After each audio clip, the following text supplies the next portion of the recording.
Assalamualaikum warahmatullahi wabarakatuh. Kembali lagi dengan saya Cerita Dong Mas. Kali ini kita akan bercerita tentang pesugihan uang jin. Selamatnya tukang tambal ban yang jadi tumbal. Selamat mendengarkan. Sudah 6 tahun lamanya, Pak Udin menekuni pekerjaan yang hanya bisa dilakoninya saat itu, menambal ban.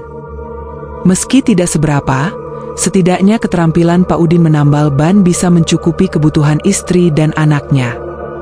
Suatu hari, Pak Udin didatangi oleh seseorang tak dikenal. Ia yang membawa mobil sport mahal itu tiba-tiba berhenti di depan warung tambal ban milik Pak Udin. Saat ia mengeceknya, tidak ada yang salah dengan ban mobil tersebut. Malah, bannya kuat dan bagus sekali kualitasnya. Mengapa pula mobil mahal seperti ini memilih warung tambal ban buluk seperti punya Pak Udin? Pak, ini saya ada uang 10 juta. Tolong diterima, kata pria itu yang baru saja keluar dari mobil. Hah? Banyak sekali Mas. Kenapa Mas mau memberi saya uang sebanyak ini? Saya juga tidak kenal Masnya siapa, kata Pak Udin. Saya ada rezeki saja Pak. Hanya ingin berbagi, kata pria itu. Kemudian ia melengos pergi masuk ke mobilnya dan meninggalkan Pak Udin yang masih bengong dengan uang segepok di tangannya. Pak Udin punya firasat, ia yang selama ini taat menjalankan amalan tidak segampang itu ditipu. Apalagi ketika diberi uang banyak dari orang tak dikenal tanpa alasan yang jelas. Entah pria itu benar-benar ikhlas atau berniat menjadikan Pak Udin tumbal pesugihan, Pak Udin tidak tahu pasti. Yang pasti, Pak Udin akan menerima uang itu karena kondisi keuangan keluarganya juga sedang tidak baik. Tapi, Pak Udin harus berjaga-jaga. Tak lama setelah itu, Pak Udin memutuskan untuk pulang ke rumah.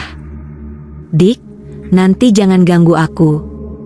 Aku mau wiridan, kata Pak Udin kepada istrinya. Setelah sholat maghrib, Pak Udin langsung menjalankan salah satu amalannya. Firasatnya tadi sore ternyata semakin memburuk. Wirid yang diucapkan Pak Udin semakin berat di mulutnya. Tiba-tiba saja, ada suara sepatu kuda yang berlarian ke arahnya. Saat Pak Udin membuka matanya, sudah ada kereta. Kuda yang bersiap menjemputnya menuju suatu tempat. Pak Udin tidak kaget, pun takut. Ia sudah menduga hal ini akan terjadi karena uang yang diterimanya sore tadi. Dengan bekal iman yang kuat, Pak Udin mencoba mengikuti kemana dia akan dibawa. Dia kemudian naik ke kereta kuda yang tidak bersupir itu. Tanpa sadar, ia dibawa melewati sebuah air terjun yang sering dilewatinya saat berangkat menuju warung tambal ban. Tak disangka, kereta kuda itu lalu membawa Pak Udin menerobos air terjun itu. Sungguh aneh, baju dan celana Pak Udin tidak basah sedikit pun.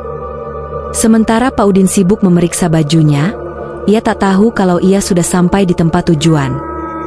Di balik air terjun itu, Pak Udin turun dari kereta kuda dan takjub melihat istana besar di depan matanya. Di sana, ia langsung digotong oleh 2 orang penjaga pintu istana untuk bertemu kepada yang mereka sebut sebagai sang raja. Sambil terus berzikir di dalam hatinya, Pak Udin yakin sekali ini bukanlah istana buatan manusia. Hal itu dibuktikan Pak Udin sendiri ketika ia mulai memasuki istana tersebut, betapa terkejutnya dia. Ternyata istana tersebut dibangun dengan manusia yang tubuhnya sudah koyak dan terpisah-pisah. Dari pilar, tangga, dinding, hingga meja kursi, semuanya adalah tumpukan manusia yang sekarat. Mereka menjerit kesakitan, seperti meminta pertolongan.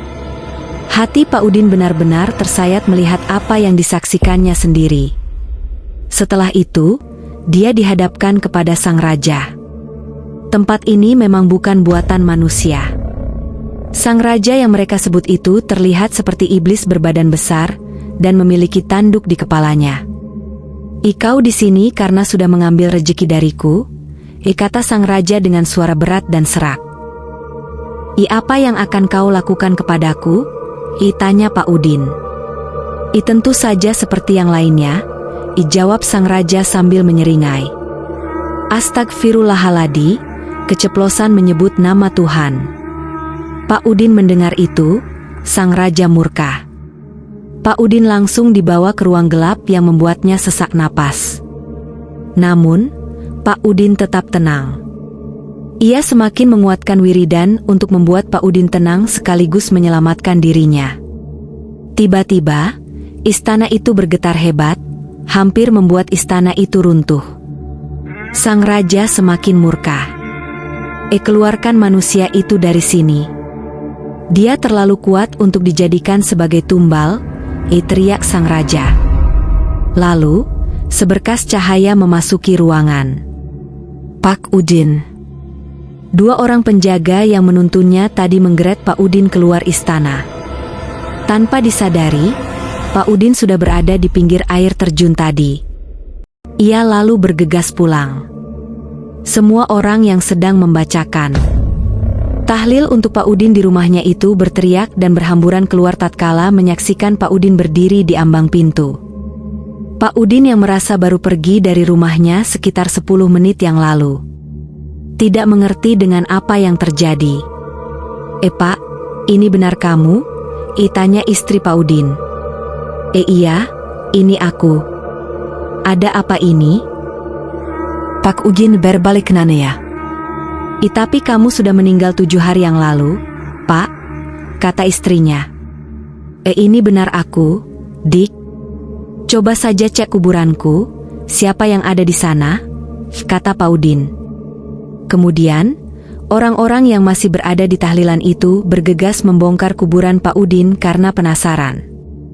Ternyata, setelah dibongkar, tidak ada apa-apa di dalamnya kecuali kain kafan yang kosong isinya. Pak Udin kemudian menceritakan kejadian yang baru saja dialaminya kepada orang-orang yang ada di situ.